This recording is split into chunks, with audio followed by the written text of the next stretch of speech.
Hello student, मेरा नाम शैलेश पटेल है और आज हम स्टार्ट करने जा रहे हैं इन्वेस्टमेंट अकाउंट। देखो, ये लेक्चर आपको पूरा अंत तक देखना है क्योंकि इस लेक्चर के बेस पे आगे हम जितने प्रैक्टिकल क्वेश्चन करेंगे ना वो सब आपको समझ में आ जाएंगे।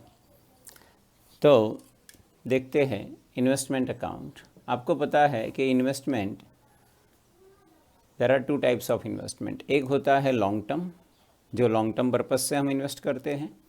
एक होता है शॉर्ट टर्म, यानी शॉर्ट टर्म पर्पज़ से इन्वेस्टमेंट किया जाता है। जो लॉन्ग टर्म पर्पज़ से इन्वेस्टमेंट किया जाता है उसका ड्यूरेशन कितना होता है? More than 12 months. जो शॉर्ट टर्म होता है वो लेस देन 12 मंथ्स। इन्वेस्टमेंट हम क्यों करते हैं? हम इन्वेस्टमेंट इसलिए करते हैं क्योंकि हम उसमें से कुछ इंटरेस्ट या कुछ डिविडेंड अर्न कर पाए। हो सकता है हम जब सेल करें तब कुछ प्रॉफिट या लॉस जो भी हो वो बात की बात है, लेकिन उसमें से कुछ इंटरेस्ट या डिविडेंड हमें मिलता है। अब इंटरेस्ट किस पे मिलता है? समझो आपने डिबेंचर में इन्वेस्टमेंट किया या बॉन्ड्स में इन्वेस्टमेंट किया या किसी गवर्नमेंट सिक्योरिटी में इन्वेस्टमेंट किया, तो इसमें क्या होता है, आपको इंटरेस्ट मिलेगा फिक्स रेट से। फिक्स रेट से यानी आपको पता है डिबेंचर वैसे नहीं होता 8% डिबेंचर, 10% डिबेंचर। इसका मतलब क्या हो गया कि 10% आपको पर एनम इंटरेस्ट मिलेगा, यानी रेट फिक्स रहता है और डेट भी फिक्स रहती है। फिक्स डेट को आपको इंटरेस्ट मिल जाएगा। यानी अगर डिबेंचर, बॉन्ड्स, गवर्नमेंट सिक्योरिटीज इस सब में आप इन्वेस्टमेंट करोगे तो जो इन्वेस्टमेंट किया है उस पर इंटरेस्ट आपको मिलता रहेगा फिक्स्ड। लेकिन डिविडेंड का कुछ फिक्स नहीं होता। समझो आपने इक्विटी शेयर में इन्वेस्टमेंट किया, किसी कंपनी के शेयर परचेस कर लिए, क्या आपको पर एनम डिविडेंड मिलता ही रहेगा? नहीं। अगर कंपनी ने प्रॉफिट नहीं किया या फिर इस बार उनको डिविडेंड नहीं देना है तो फिर आपको डिविडेंड नहीं मिलेगा। यानी ये अर्निंग फिक्स नहीं रहती, लेकिन ये अर्निंग आपकी फिक्स रहती है। ओके सर, तो हमें ये बताइए हमें क्या पढ़ना है? इसका पढ़ना है? नहीं, हम इक्विटी शेयर में इन्वेस्टमेंट, क्योंकि इसमें तो बोनस शेयर और सब कुछ आता है, वो सब आपके लिए नहीं है। जो सीए इंटर में है उनको ये करना है, लेकिन बीकॉम तक हमें पढ़ना क्या है? हम इन्वेस्टमेंट करेंगे कौन सी सिक्योरिटीज़ में? डिबेंचर, बॉन्ड्स या एनी गवर्नमेंट सिक्योरिटीज़ जिसमें फिक्स रेट को इंटरेस्ट मिलेगा और फिक्स डेट को भी इंटरेस्ट मिलेगा। ओके सर, पता चल गया। अब आगे हम देखते हैं। ड्यूरिंग द ईयर हम नंबर्स ऑफ टाइम परचेज और सेल्स करेंगे, यानी परचेस किया फिर सेल किया फिर परचेस किया फिर सेल सेल परचेस, ऐसा चलता रहेगा। इसीलिए इसके जो क्वेश्चंस होते हैं, जिसका प्रैक्टिकल एक क्वेश्चन यूनिवर्सिटी में आता ही है बीकॉम के बच्चों के लिए, आपको याद क्या रखना है? देखिए, फिक्स रेट तो रहेगा ही, लेकिन मैंने बताया परचेज एंड सेल। अब मुझे बताओ, समझो फिक्स डेट को इंटरेस्ट मिल रहा है, डेट फिक्स है, फिक्स डेट कंपनी ने बोला है कि आपको 30 जून और 31 दिसंबर को इंटरेस्ट मिलेगा। समझना ठीक से। अब 30 जून एंड 31 दिसंबर को आपको इंटरेस्ट मिलने वाला है, लेकिन आपने क्या, अब देखो 2 बार मिल रहा है तो ऑब्वियस है 6 मंथ्स का इंटरेस्ट मिलेगा। यहाँ पे भी 6 मंथ्स का इंटरेस्ट मिलेगा। अगर 4 टाइम्स मिलता है तो 3 मंथ्स, 3 मंथ्स, 3 मंथ्स, 3 मंथ्स, क्योंकि 4 टाइम्स मिलेगा। लेकिन अब समझिए, 31 दिसंबर को 6 मंथ्स का इंटरेस्ट आपको मिलने वाला था, आपने कर दिया 1 दिसंबर को उस सिक्योरिटी को सेल कर दिया। मुझे बताओ क्या आपको इंटरेस्ट मिलेगा या नहीं मिलेगा? सर नहीं मिलेगा। क्यों नहीं मिलेगा? क्योंकि याद रखना 30 जून एंड 31 दिसंबर अगर ये डेट है इंटरेस्ट की, तो इस दिन आपके पास जितनी सिक्योरिटी होगी उस पर इंटरेस्ट मिलेगा। सर ये क्या बोल रहे हो, कुछ पता नहीं चलता। चलो समझिए। समझो 1/4 आपका बिगिनिंग है। ओपनिंग में आपके पास 5 लाख की सिक्योरिटीज़ थी, यानी डिबेंचर्स या बॉन्ड्स थे। फिर आपने 1/5 को परचेस कर लिया 2 लाख, कितना हो गया? 7 लाख। ओके सर, 1/6 को सेल कर दिया, सेल कितना किया 3 लाख, कितना बचा 4 लाख। अब 30 जून को इंटरेस्ट मिलेगा आपको। अब मुझे बताओ 30 जून आते आते आपके पास कितनी सिक्योरिटी रह गई 4 लाख की, यानी 30 जून को आपके पास 4 लाख की सिक्योरिटी थी, तो इस पे आपको 6 मंथ्स का इंटरेस्ट मिलेगा। क्लियर?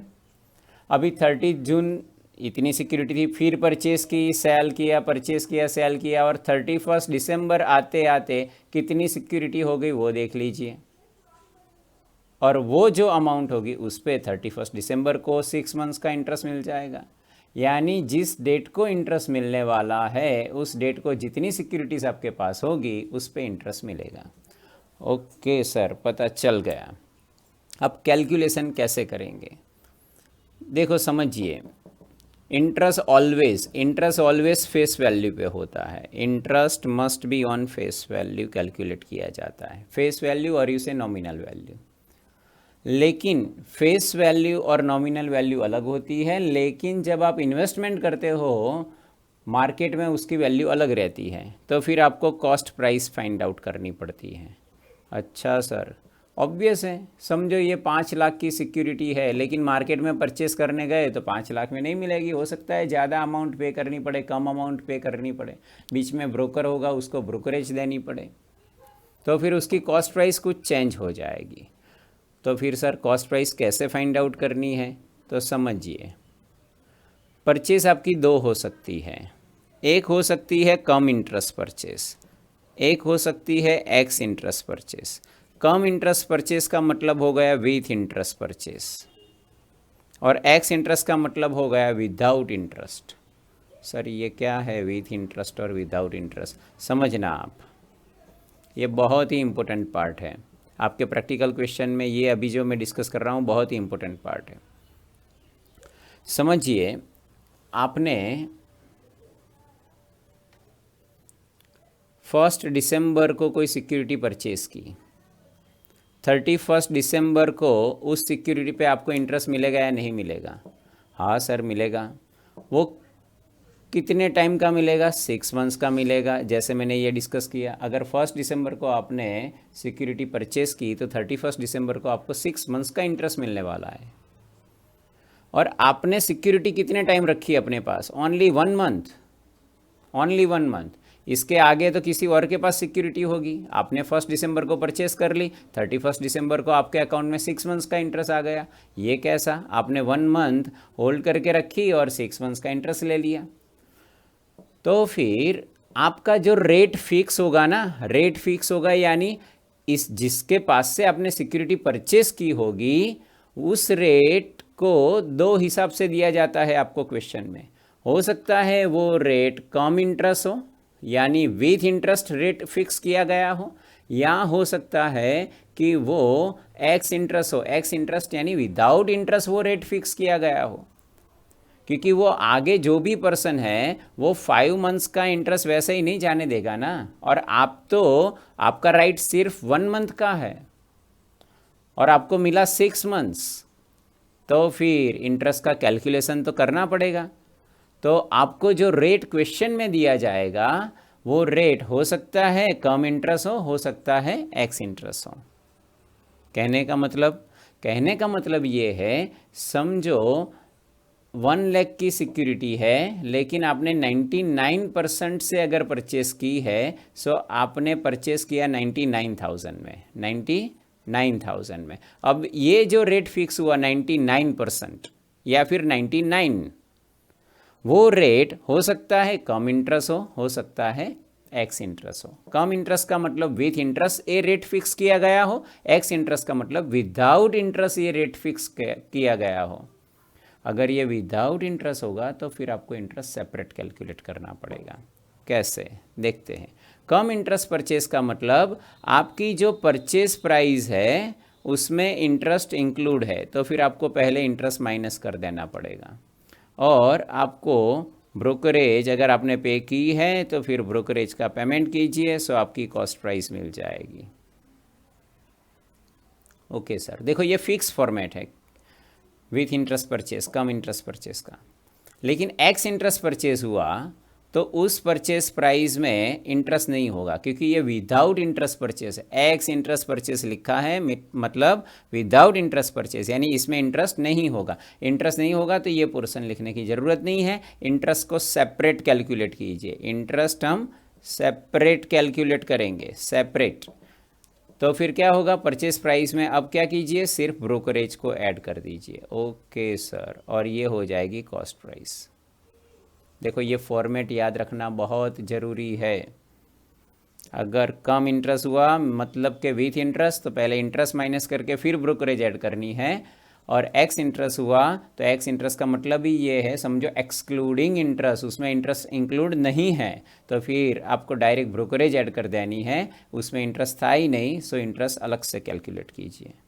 Okay sir, clear. आप ये समझ के चलिए हर एक क्वेश्चन में ये पॉइंट आने वाला है, हर एक क्वेश्चन में, हर एक क्वेश्चन में बोल रहा हूँ मैं। ओके, सेल में भी क्या ऐसा होगा? यस, उसमें भी होगा cum interest sale and ex interest sale. बस ऐसे ही करेंगे। देखो कम इंटरेस्ट परचेस में कैसे किया था, purchase price minus interest plus brokerage, तो यहाँ पे भी ऐसे ही करेंगे। यहाँ पे सेल्स प्राइस लिखेंगे और कम इंटरेस्ट का मतलब विथ इंटरेस्ट, सो पहले इसमें से इंटरेस्ट निकालेंगे, ये गया इंटरेस्ट, और यहाँ पे ब्रोकरेज माइनस करेंगे। ओके सर, ब्रोकरेज माइनस कर दी, हमारी कॉस्ट प्राइस मिल गई। ठीक है, एक्स इंटरेस्ट सेल में क्या करेंगे? तो एक्स इंटरेस्ट सेल में भी सेल्स प्राइस। मुझे बताइए, इंटरेस्ट माइनस करेंगे हम? नहीं, क्योंकि एक्स इंटरेस्ट का मतलब विदाउट इंटरेस्ट, यानी इसमें इंटरेस्ट होता नहीं है। इंटरेस्ट को हमें सेपरेट कैलकुलेट करना पड़ता है। तो फिर हम क्या करेंगे, सिर्फ ब्रोकरेज को माइनस कर दें, सो आपकी कॉस्ट प्राइस मिल जाएगी आपको। ओके, तो ये 1 2 ये 3 ये 4 ये आपको आने ही चाहिए। अगर ये आपने क्लियर नहीं किया तो समझो आगे प्रैक्टिकल क्वेश्चन आप नहीं कर पाओगे। ये वर्किंग हर एक क्वेश्चन में होने वाली है, हर एक क्वेश्चन में। लेकिन सर ये पता नहीं चला आपने यहाँ पे ब्रोकरेज ऐड की थी, यहाँ पे क्यों माइनस कर दी? अरे भाई ऑब्वियस है, समझो आपके पास कोई एक चीज़ है, कोई चीज़ ले लेते हैं, लाइक आपका हाउस ले लीजिए। हाउस आपको वहाँ से शिफ्ट होना है, अभी बेच के आपने ब्रोकर बीच में रखा और आपने कहा कि ये मेरा हाउस 50 लाख रुपीस का है, 50 लाख में मुझे बेचना है। ब्रोकर ने कहा ओके, वेरी नेक्स्ट डे वो कस्टमर लेके आ गया और कहा कि ये रहा पर्सन जो आपका हाउस परचेस करना चाहता है, 50 लाख दे देगा। उसने आपको 50 लाख दे दिया, लेकिन ब्रोकर ने बोला मेरा 1% निकालिए। तो मुझे बताइए, ब्रोकरेज 1% जो लगी, 50,000 आपको ब्रोकर को देना पड़ेगा या नहीं? तो फिर आपके पास कितने बचे? 49,50,000। यानी जब सेल किया तो जो अमाउंट मिली लेकिन ब्रोकरेज चली गई, सो माइनस हो गया, सो 49,50। लेकिन उससे उल्टा सोचिए, परचेज किसी एरिया में आपको कोई हाउस परचेस करना है, आपने ब्रोकर को बोला मुझे इस एरिया में 50 लाख तक हाउस परचेस करना है। ब्रोकर वेरी नेक्स्ट डे आया कि ये हाउस है, देख लीजिए, हमको अच्छा लगा, हमने परचेस भी कर लिया। सो जिससे परचेस किया उसको 50 लाख दिया, लेकिन वो ब्रोकर तो वहाँ से जाएगा नहीं जब तक आप 1% उसको ब्रोकरेज ना दे दो। सो उसको 50,000 ब्रोकरेज देनी पड़ेगी। मुझे बताओ वो हाउस आपको कितने में उसकी कॉस्ट हुई? 50,50,000, ये आपकी कॉस्ट प्राइस। यानी कहने का मतलब क्या है, जब आप परचेस करते हो तब ब्रोकरेज ऐड करनी पड़ती है, क्योंकि परचेस किया उसका भी पेमेंट, ब्रोकरेज का भी पेमेंट, सो कॉस्ट बढ़ जाती है। लेकिन जब सेल करते हैं तब सेल किया, वो अमाउंट तो मिली लेकिन सामने ब्रोकरेज चली गई, सो रिड्यूस हो जाती है आपकी इनकम। सो सेल्स में ब्रोकरेज माइनस होता है, परचेस में ब्रोकरेज प्लस होता है, ऑब्वियस है ये। तो ये जो मैंने अभी तक यहाँ पे लिखा है वो आपको याद रखना है। इसका इंटरेस्ट का कैलकुलेशन हम कैसे करेंगे वो जब हम प्रैक्टिकल क्वेश्चन करेंगे उसमें ही डिस्कस करेंगे, लेकिन इसको ध्यान से आप एक बार समझ लीजिए। मिलेंगे नेक्स्ट सेशन में, और नेक्स्ट सेशन में हम एक बेसिक क्वेश्चन करेंगे। All of you goodbye, take care.